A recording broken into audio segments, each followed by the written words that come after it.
नमस्कार साथियों। पिछली बार हमने पानी छानने की भौतिक विधि जो ग्रामीण बेल्ट में ग्रामीण अंचल में जो लोग रहते हैं उनके लिए एक पानी छानने की एक देसी विधि के बारे में डिस्कशन मैंने किया था। बहुत बेहतरीन विधि है। अगर ग्रामीण स्तर पर इस तरह की विधि को अपनाया जाए तो काफ़ी हद तक जो पेट से संबंधित बीमारियां हैं और जो यूरिन से संबंधित बीमारियां हैं उसमें काफ़ी हद तक राहत मिल सकती है। तो दोस्तों, कुछ कन्फ्यूजन थे लोगों के कि सबसे पहला कन्फ्यूजन ये था कि रेत कितनी भरनी है। तो ये आपको मटका कम से कम आधे मटके से थोड़ा सा ऊपर हर चीज भरनी है। इसमें आधे मटके से थोड़ा ऊपर। अगर आप सबसे पहले कंकड़ डाल रहे हो, छोटे छोटे कंकड़, तो वो भी आधे मटके से ऊपर होने चाहिए। रेत, बड़ी रेत जो जिसको बालू रेत बोलते हैं, वो भी आधे मटके से ऊपर होनी चाहिए। चारकोल लकड़ी का बारीक कोयला, ये भी आधे मटके से ऊपर होना चाहिए। फाइन रेत, छोटी बारीक रेत, वो भी आधे मटके से ऊपर होनी चाहिए। ये रेत जो आप काम में ले रहे हो वो पूर्णतः शुद्ध रेत होनी चाहिए, ताकि इसमें किसी प्रकार का बैक्टीरियल इन्फेक्शन या गंदी जगह से उठाई हुई रेत नहीं होनी चाहिए। और ये यहाँ पर कॉटन भी आधे मटके से ऊपर भरा हुआ होना चाहिए। अब इन मटकों की साइज क्या लें, दूसरा क्वेश्चन ये था लोगों का। तो आप जितना चाहो इतना बड़ा मटका ले सकते हो। अगर आसपास के दो परिवार रहते हैं तो दोनों का मिक्स भी आप इस तरह की विधि जनरेट कर सकते हो, जो दोनों परिवार इसको यूज कर सकते हैं। अड़ोसी पड़ोसियों में मिलके भी आप यूज कर सकते हो, या इस विधि को कुछ ड्रम के द्वारा मॉडिफाइड करके भी आप बना सकते हो, जिससे ड्रमों द्वारा पानी छनकर नीचे तक जा सकता है। तीसरा क्वेश्चन यह था कि कॉटन कब चेंज करना है। तो ठंड के दिनों में आपको रोज कॉटन को निकाल के धूप में रख देना चाहिए वैसे, ताकि इस रुई के अंदर बैक्टीरिया वगैरह नहीं पनपे। और गर्मी के दिनों में इस पूरे सिस्टम को ही आपको गर्मी में लगाना है। ठंड के दिनों में भी आप घरों के बाहर गर्मी में लगा सकते हैं इस पूरे सिस्टम को, ताकि गर्मी पड़ने से ये पूरा सिस्टम सूख भी जाएगा। जब आपने यूज कर लिया उसके बाद ये पूरा सिस्टम सूख जाएगा।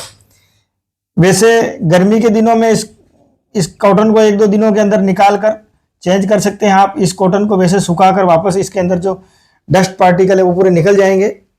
एक प्रकार से फ्लोराइड जैसा मटेरियल इसके से अंदर से निकलेगा, और उसके बाद आप नया कॉटन लगा दें और इसी कॉटन को वापस साफ करके भी बाद में यूज कर सकते हैं।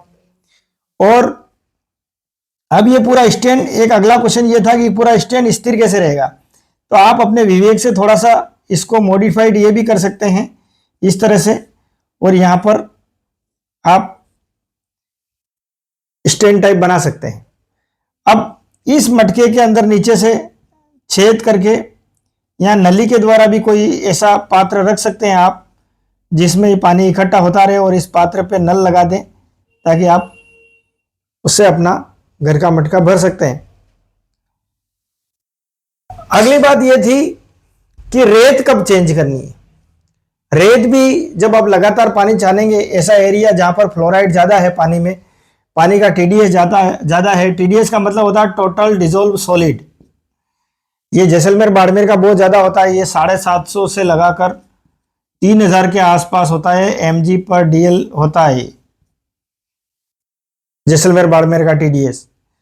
तो इस टीडीएस में ये रेत में बहुत जल्दी फ्लोराइड की मात्रा बढ़ जाएगी, ताकि इस रेत को भी आपको बहुत जल्दी चेंज करना पड़ेगा और चारकोल को भी जल्दी चेंज करना पड़ेगा। लेकिन आप बड़े मटके लेते हैं और 2-4 परिवार मिलकर करते हैं तो कोई ज़्यादा खर्चे वाली बात नहीं है।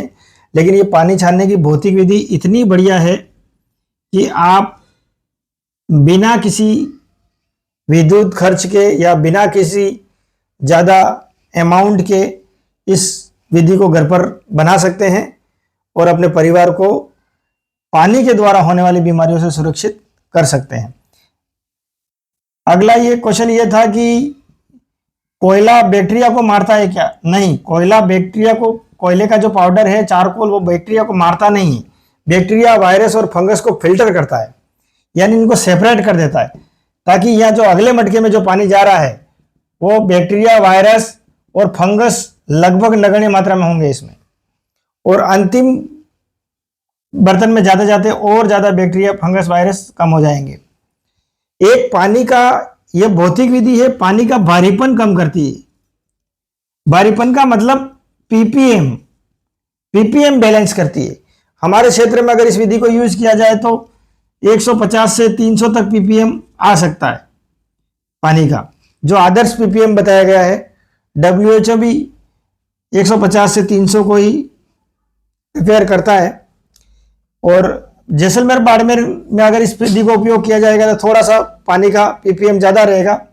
लेकिन जिस क्षेत्र में जो पानी का टीडीएस ज़्यादा है, यानी कि पानी में